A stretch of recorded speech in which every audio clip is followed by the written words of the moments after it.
This is not a series about games you haven't heard of. This is a series about games everyone has heard of. Games that everyone has an opinion on, regardless of whether they've played them or not. Games whose actual qualities have been buried in a narrative, whether good or bad. Games that everyone always makes the exact same comments about. Games that are in desperate need of a second opinion.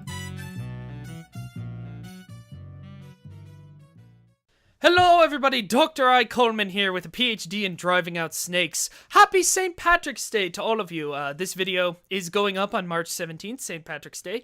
And as you can see, I'm decked out in green because not many of you may have known this, but I actually am descended from Irish immigrants. Though you might have been able to guess, considering that my last name is Coleman, and considering that I have an entire show dedicated to arguing with people. I'm Irish and Jewish, which means that I can drink you under the table and argue all the way down to the floor. But, you know, I think it's important on a day like today, especially here in America, to remember my family immigrated from Ireland to America, and they didn't always have it easy. You know, the Irish people, they were very much persecuted when they, first sort of came here. And I think it's important to remember that because, when you were treated badly in your past, you want to make sure that you go on and don't treat other people badly in the same way. Because I want all immigrants to this country to have the same sort of opportunities that my family had that have now put me in a position to do something as frivolous as talk about video games for a living. And if you think that's kicking the hornet's nest, here's a video about why Breath of the Wild is bad. Before we begin, we're talking about a Nintendo game this week, and that means that we can't actually use any footage from the game. Besides, capturing from the Switch is a pain in the butt. So, if you've watched the show before, you know that we will instead be using footage from a classic forgotten children's cartoon. In this case, Dave the Barbarian. We good? Okay, on with the show. I've got to be very careful about this video, and not just because the last website that dared to say that Legend of Zelda Breath of the Wild was anything less than perfect got DDoSed. You see, the game has become insanely popular, a critical and commercial success, and that means that we're about to get all the people claiming they don't like it just to seem cool in counterculture. And that's really not what I want to do here. In fact, I've criticized people who do that on this very show. I've said it before and I'll say it again, no matter how often people choose to ignore it. Second Opinion is not just a series about taking a dump on popular media for views. However, it is a series about challenging narratives, and in Breath of the Wild's case, the narrative surrounding the game has quickly outpaced any discussion of the actual product. It's one of the highest rated games of all time, according to Metacritic, though this week it has dropped from a 98 to a 97, making it merely the 15th best game in recorded human history instead of the 4th. A ridiculous number of sites have been giving it perfect scores, and we're no exception. Hey Poor Players Anthony Poloni gave it a 5 out of 5 and called it nothing less than Nintendo magic. You should read that review, by the way. Anthony's a great guy, and I think his piece is very well written and well argued. He explains that while the game does have its flaws, the overall presentation and amount of content is so impressive that he thinks it stands as a stellar example of its genre, which is why he gave it the score he did. Unfortunately, that nuance has gotten lost in the public discourse, and all anyone can remember is that the game is perfect. It's perfect, I tell you, and if you say otherwise, then we're taking down your website. That'll show how reasonable and logical our opinion is.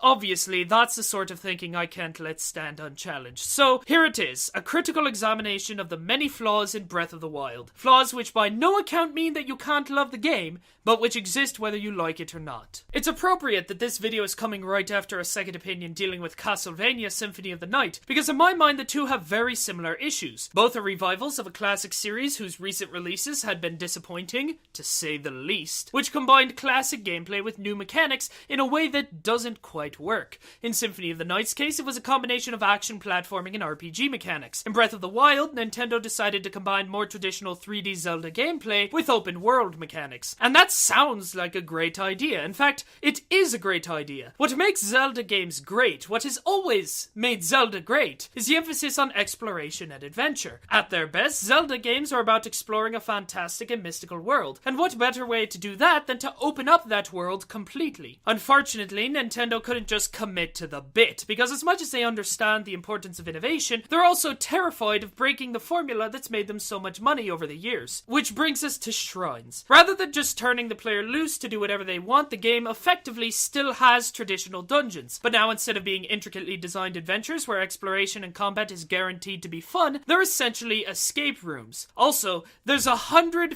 20 of the damn things. If you've not played, let me explain how this works. So you're going along, enjoying your adventure, running around on some quest, or maybe just doing something you yourself want to do for the heck of it, when suddenly you spot a shrine. Effectively, the game you were playing is now over, because shrines are easy to lose track of once you've found them, and you need to complete as many of the shrines as you can. They're technically optional, but only if you don't want to win the game, because the benefits they give are absolutely essential to making any sort of forward progress in Breath of the Wild's unforgiving world. So you go to the shrine, you're taken to a little pocket dimension outside of the world proper, and now you have to complete a puzzle or a combat challenge, one that's probably going to involve wiggling and or waggling the Joy-Cons, because oh yeah, motion controls are back, guys! Remember how you hated those before? Well, now you don't. 10 out of 10. Okay, shrines aren't really that bad. Most of the puzzles are pretty fun.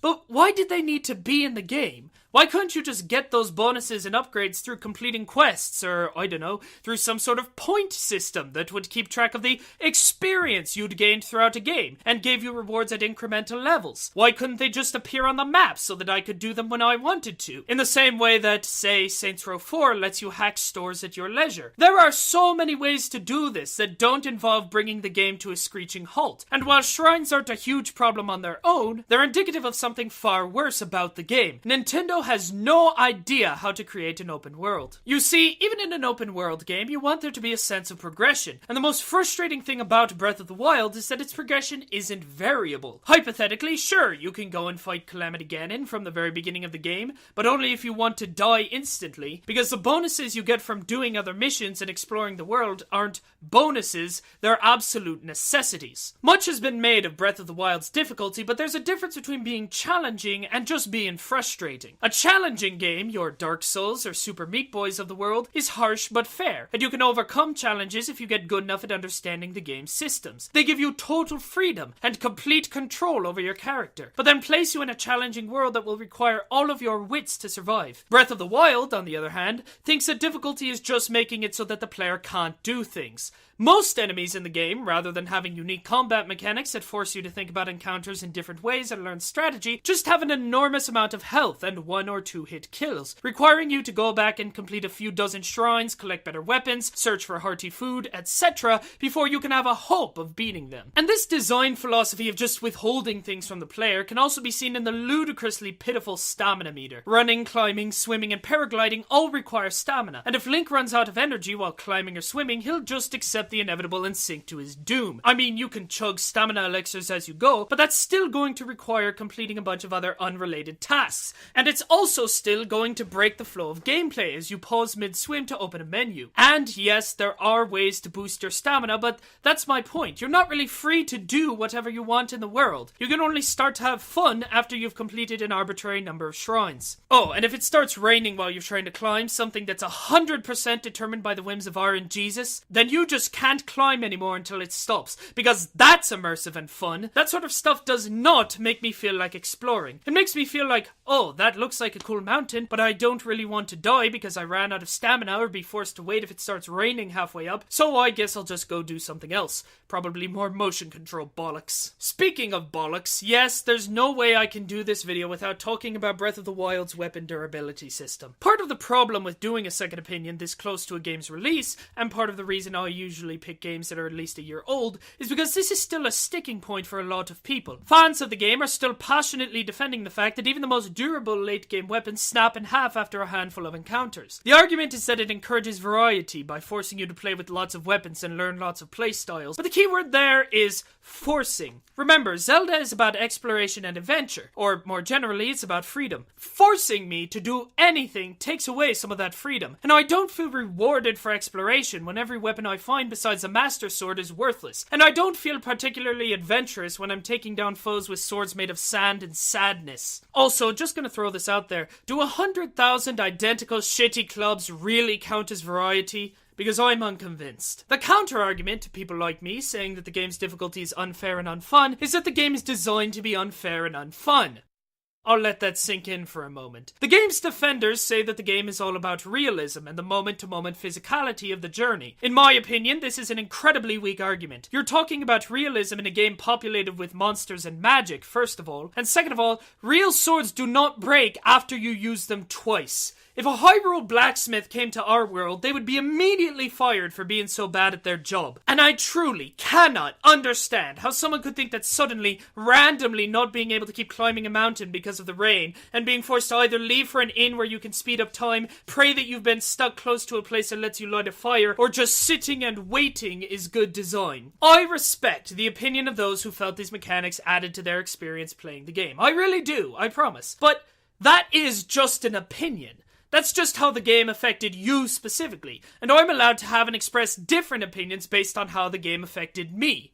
A second opinion, if you will. And I still maintain that the game is not very well designed, because Nintendo's philosophy seems to have been to just throw in every idea they had, kitchen sink and all. I don't think that they were trying to craft a realistic and focused experience about the hardship of survival. I think that some developer said, hey, wouldn't it be cool if the world had real weather patterns that affected gameplay? And nobody said no. Now, to be fair, the sheer number of things you can do and the quirky interactions and mechanics is also the game's greatest strength. You've probably seen the video of what happens if a moblin hits a cucco, for example. Kuko, whatever the chicken things are called. As much as your progression is tied to completing certain activities that claim to be optional but really aren't, Breath of the Wild really does encourage trying lots of different and weird things, making every player's experience with the game very different. It's awesome to listen to people talking about the things they did, the adventures they had, the stuff they tried that I would never have even thought of attempting. But then there's things like finding 900 Korok seeds, 500 or so of which give you no gameplay benefit in order to get a golden statue of a poop.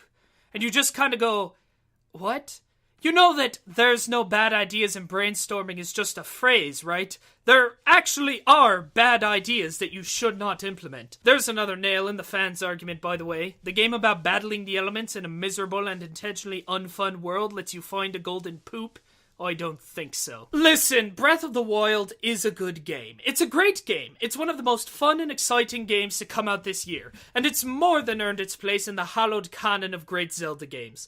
It's also poorly designed, even if the bad design works more often than it doesn't, frequently frustrating, even if the frustrations don't ruin the game, and features a forced progression that doesn't really jive with what a good Zelda game should be, even though shrines are still pretty fun. It's possible to acknowledge these flaws and still feel that the game deserves a 10 out of 10, just because, in your opinion, everything else about the game is so spectacular that it outweighs these complaints. But to pretend that these faults don't exist, that they're just part of some grander design the game has, or that the people bringing them up are just trolling for views, is to just lie to yourself. You can disagree with my opinion. In fact, I welcome you to do so.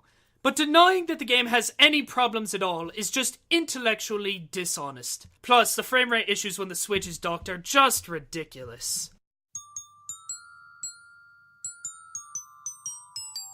We'll drink a drink to Lily the pink. Thank you so much for watching this episode of Second Opinion. I hope you enjoyed it. Maybe you learned something from it. I tried very hard to present what I believe is a fair and balanced critique of the game, without just, getting unnecessarily negative, but hey, maybe you think I didn't do a good job, feel free to let us know. Although, I'm sure there's already plenty of comments down there from people who just read the title of the video and didn't actually watch it, and are just really mad that I would dare to say anything bad about a Zelda game. Nothing you could do about that, that's always going to happen, although to those people, please don't DDoS the site. Please, like you did with Jim Sterling, I really don't need that.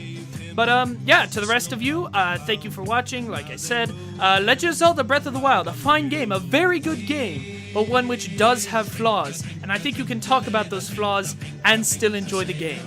And that's my professional opinion. Happy St. Paddy's Day, everybody. 10 medicinal compound, most efficacious in every case.